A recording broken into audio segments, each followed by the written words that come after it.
Hello everyone! Today we are going to talk about PWM and what you can do with it.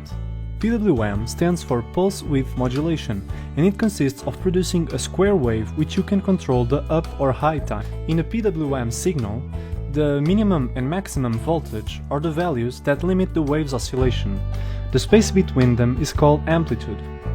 A cycle is the interval of the wave where you can find one full repetition.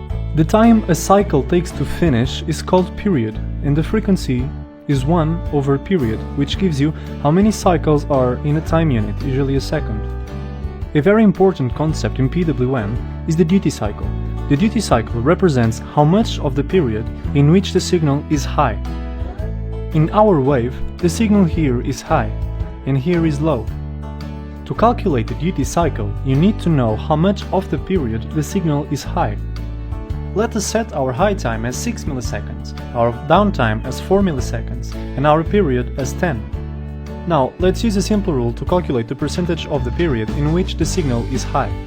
6 relates to 10 the same way as our variable in percentage relates to 100%. If you solve this, you'll see that you get 60%, meaning that the signal is high 60% of the time. Let's imagine a PWM signal that oscillates between 0 and 5 volts. Let's say this signal has a duty cycle of 50%. Something interesting will happen to the output voltage.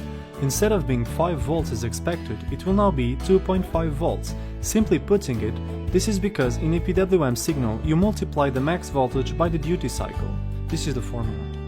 By applying this to our situation, you will see we will reach a 2.5 volts.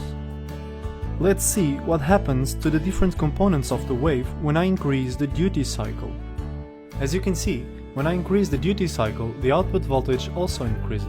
And when I decrease the duty cycle, the output voltage also decreases. Keep in mind that the output voltage can only oscillate between the minimum and the maximum of the PWM signal.